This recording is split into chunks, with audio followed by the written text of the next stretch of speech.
Olá, amigas e amigos da TV Cidade, amigas e amigos do programa Espiritismo em Flash.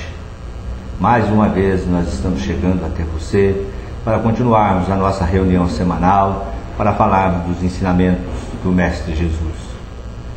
Para que isso ocorra daquela maneira que nós gostamos, que chega no final a gente pode ter uma avaliação positiva, vamos rogar a Deus, nosso Pai, a Jesus, que é nosso Mestre, Senhor, e a todos os nossos companheiros da espiritualidade, que venham e estejam conosco sempre. E nesses momentos que nós estamos conversando, buscando os ensinamentos, nós possamos ser orientados, instruídos e lembrados de algo que é importante para a nossa vida. E hoje nós vamos conversar, nós estamos recebendo aqui a Marina novamente, né? Muito obrigado, Marina, por você estar aqui conosco, dando essas verdadeiras aulas para nós, porque realmente nós temos dificuldade de entendermos muitas coisas, principalmente porque Jesus, né, ele veio num tempo curto e nos ensinou e disse que nós deveríamos continuarmos o trabalho, né? E veio a doutrina espírita e que nos ajuda a ter esse conhecimento. E hoje nós vamos conversar um pouco, Marina, que neste início de ano nós tivemos aí vários problemas de tragédias, desencarnes em massa, como lá no Haiti e outros lugares aqui no Brasil mesmo, com os desastres naturais. Nós vamos conversar um pouco sobre isso. O que você poderia iniciar falando para nós dessas destruições, seja naturais, seja ela feita pela natureza, como são as chuvas, terremotos, e também aquelas que nós provocamos, né? Que são os acidentes aí, em grandes proporções, são os aviões, são os navios, ônibus e outros tantos, né? Bem, nós gostaríamos de cumprimentar a todos, agradecer mais uma vez a possibilidade de adentrar o seu lar, levando esta visão que o Espiritismo nos dá sobre os fatos da vida. Realmente nós temos vivido nesse início de 2010 uma série de fenômenos da natureza que provocaram desencarne em massa. O Brasil, em escala mínima, perto do muito que está acontecendo por aí, perto de um Haiti, as nossas dificuldades com as águas este ano são até menores do que aquilo que nós estamos vendo com os tremores de terra.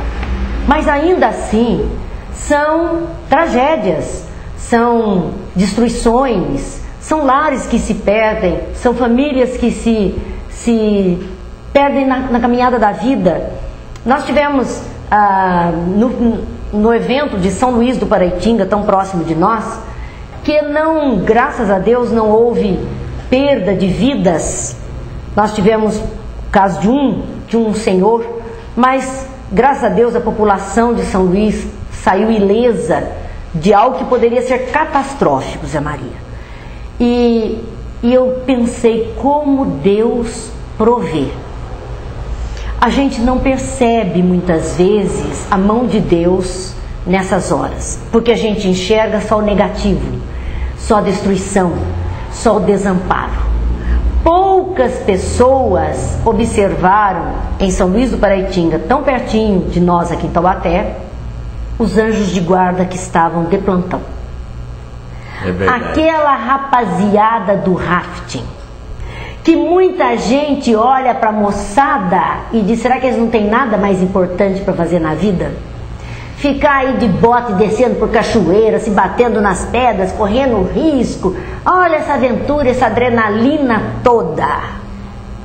E aí a gente diz: como foi bom que eles fizeram muita cachoeira.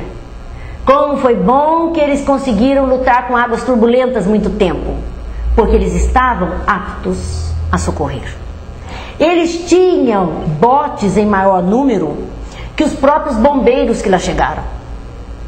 Eles tiveram uma habilidade gigantesca em lidar com um povo em estado de aflição. Quando eles se deparavam com alguém em cima de um telhado, abrindo as telhas, eles arrebentaram vidraças, eles arrebentaram janelas para retirar pessoas. Ainda diziam: tenha calma, eu estou pegando aqui do lado, mas eu volto já, dá tempo, não se preocupe, eu venho buscar. E esses meninos foram incansáveis. Quantas horas sem dormir, sem comer, sem pensar neles. Eles comiam andando, quando lembravam de comer, porque o mais importante era fazer outra coisa. Então, graças a esses anjos da guarda, porque eu digo hoje em sã consciência que na nova São Luís, que vai se edificar e muito melhor do que a anterior, porque ela vem com estruturas que atendam mais a população, eles deveriam naquela praça fazer um monumento a esses rapazes, a esses meninos do raft, como os anjos de guarda de São Luís do Paraitinga.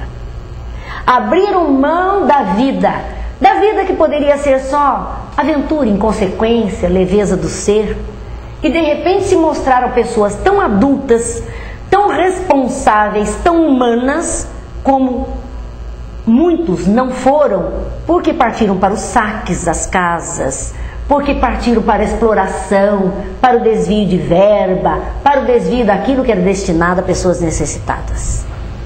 Honradez foi o que eles mostraram, e São Luís deveria reconhecer grandemente.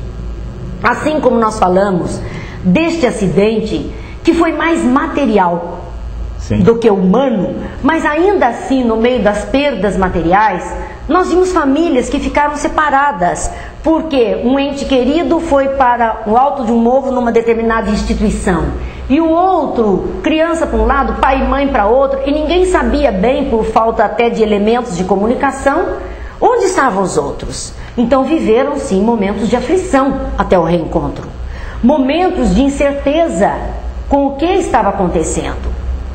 E a gente, muitas pessoas questionaram, e nós paramos para olhar tudo isso, por que aconteceu? Qual a razão, qual a lição que nós precisamos tirar disso? A razão nós já sabemos. São questões do clima e mudança, são as questões das camadas todas que vão se acomodando, do excesso de evaporação pelo aumento da temperatura na Terra. Claro que havendo mais evaporação, mais condensação, mais chuvas, mais águas, isso tudo está fazendo parte de um mecanismo que nós temos daqui para frente que nos habituar. Se não tomarmos providências para reverter a situação como ela está, nós vamos ter que esperar sempre por isso e coisas piores se continuarmos na mesma destruição com o planeta que nós estamos fazendo. Então estamos sofrendo consequências dos nossos atos.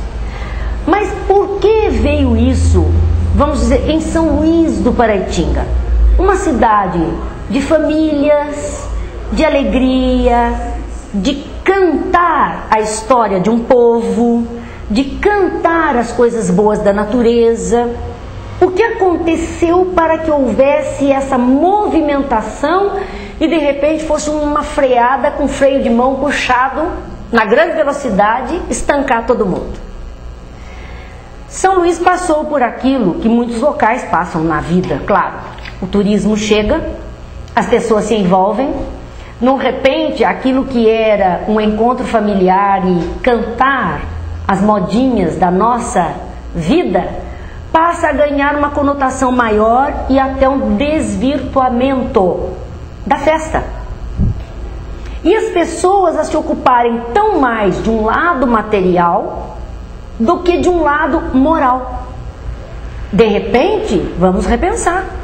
De repente é uma sacudida. Vamos, o que aconteceu? Pensar na o que é que nós fizemos? É castigo de Deus? Não. É oportunidade de Deus para que não se erre mais. E também você falou nos anjos que apresentaram o trabalho dele de uma maneira magnífica e como deve ser feito, mas toda aquela população vai ter um crescimento muito grande, muito maior.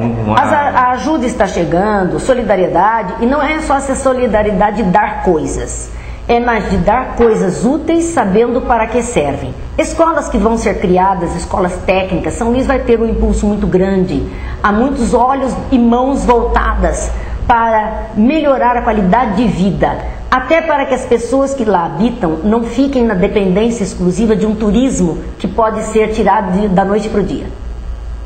Que elas possam desenvolver outras possibilidades de ganho da vida. Não só aquela que todo mundo de repente entendeu que era a única saída e o único veículo de produção de divisas, só, né? Num único período do ano, onde todo mais ficaria fazendo o quê? Então são coisas que nós temos que pensar. São Luís viveu isso.